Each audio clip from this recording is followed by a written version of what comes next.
We all know that we learn from experience. And Texas Tech really is on the cutting edge of simulation because of our experience. We've not only developed one of the best laboratories in the country on our Lubbock campus, we've actually replicated that ×4. And because of that, we really know what we're doing in the area of simulation. We are leaders in simulation. We have expertise related to not only the building of simulation centers, which we have been involved in now about 6 of them, and some of the best in the nation, but also we're involved with developing the standards of simulation. The Texas Tech University Health Sciences Center SimLife Center is at the forefront of medical simulation technology.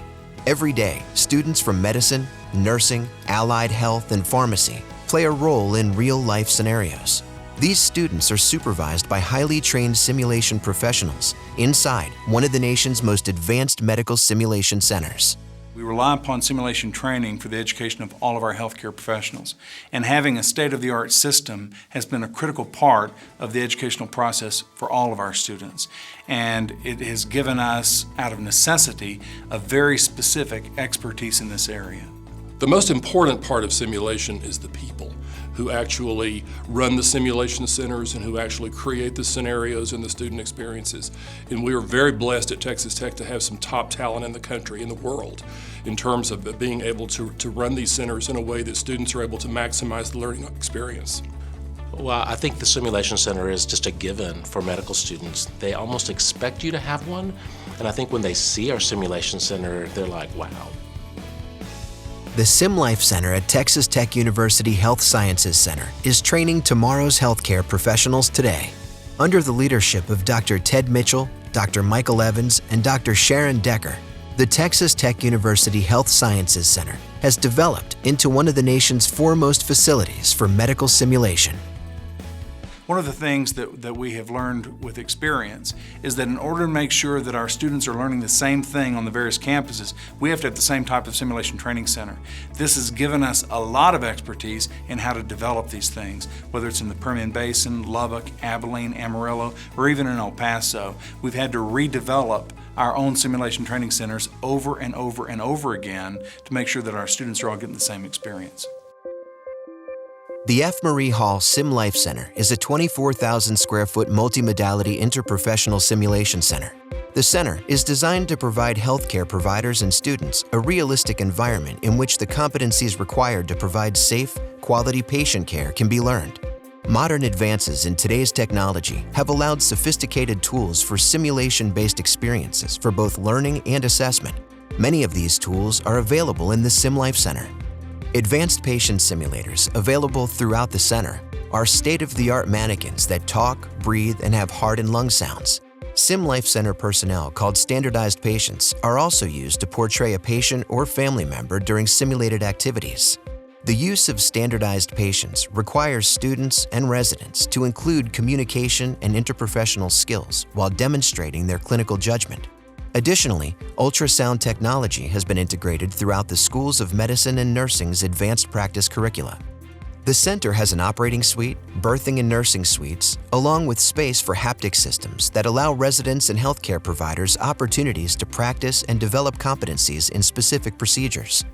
The center's advanced patient simulation area is a flexible space that can be modified to represent an acute care, medical, surgical, or pediatric patient care setting. A medication room with a computerized dispensing device is also included. The acute and primary care areas can be used as a skills laboratory, allowing educators to move students quickly from learning a skill on a static trainer to transferring the skill into a simulated patient care situation. The center's emergency room area provides a setting where participants engage in true-to-life trauma experiences that incorporate emergency medical system and the hospital personnel. The center is also integrated with a web-based digital audio-visual system that allows data obtained from learners, faculty, standardized patients, and the simulators to be stored in a secure server. This data may then be viewed both remotely and on-site. Finally, simulation is not the mannequins or simulators, but how these tools are used in teaching and assessing healthcare students and practitioners. The F. Marie Hall Sim Life Center's unique interprofessional environment, with its highly trained personnel and state-of-the-art equipment, has the expertise to guide others in developing a regional simulation center. Interprofessional education is something that is on the forefront of the thinking of all of the accrediting bodies. For medicine, nursing, pharmacy, allied health sciences, they want to see that your students are working together. There is no area better than simulation training for ensuring that for accreditation purposes, your students are working together in an interprofessional way as a team. Simulation training provides the ideal opportunity for students and faculty from all healthcare disciplines to work together as a functional team. One thing I really enjoyed was the interprofessional education aspect. I was invited to help with simulation for some of the nursing students.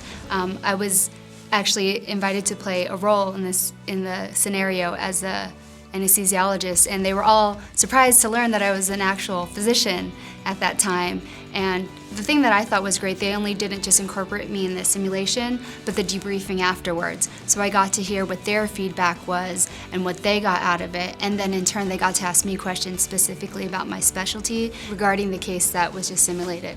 In the Family Nurse Practitioner program, most of our courses are actually online. And so having the extra resource to go to a lab and be able to practice on things, perhaps your patients aren't always going to have abnormalities that you can assess and see and practice with. So if you go to the simulation lab, it's invaluable to get to see what some of these things might look like in the real world. We actually carve out time in our simulation centers across the state to be able to share those resources with the community. Hospitals use our simulation centers in all of the areas that we have centers in right now to be able to use them for hospital employees, long-term care employees, other employees to be able to refine their skills, to learn new things, to be able to take new evidence that's there in the research and the literature and to operationalize that into scenarios that students can learn from. In addition, local emergency medical service personnel, paramedics are able to use the centers to be able to stay on the cutting edge of the best practices. Not all universities have this facility that we have at the Simulation Center. I know that it has allowed me to enhance my knowledge. It's allowed me to put book knowledge into practical, hands-on knowledge. It's also just given me the confidence and the understanding of what needs to be done at certain times. It's allowed me to gain those skills and the comfortability of going out there in the real life and not having to do this for the first time on a real life patient, but rather on a mannequin or a simulation. Ultimately, it brings up our confidence, knowing that we can go into simulation and have that direct patient contact. And then when we go into the hospital setting, we're more comfortable with the patient, we can act quickly, we're more proactive. So I think that's what helps us. It's extremely important to me because I think students need a safe place to make mistakes and then to discover those mistakes and learn from them, and not doing that on a real person first. I'm a firm believer that a mistake you make once is not a mistake you make again. So to be able to have that experience in a simulated, safe setting allows you to go in and actually put it to use in a real setting much better. One of the unique things that at TTUHSC that reason why I chose to go here was because they paralleled using the simulation center with our curriculum in the classroom, and that really helps make the material come alive. It makes medicine come alive for me. I'm able to make those clinical correlations along with what I'm learning, and so that just makes it such a more enjoyable experience for me and I think all the other students. Texas Tech Simulation Center has really helped us. Because of their expertise and their guidance, they have helped us grow our training programs to be efficient and thorough, to really help us drive patient outcomes and improving care. And so it's really an asset to University Medical Center and the Level 1 Trauma Center to be able to train our staff and our physicians and our residents to improve care. Simulation learning does not replace learning with real-life patients. It is a precursor. It helps students to become confident and competent before they actually touch their hands on a real-life patient.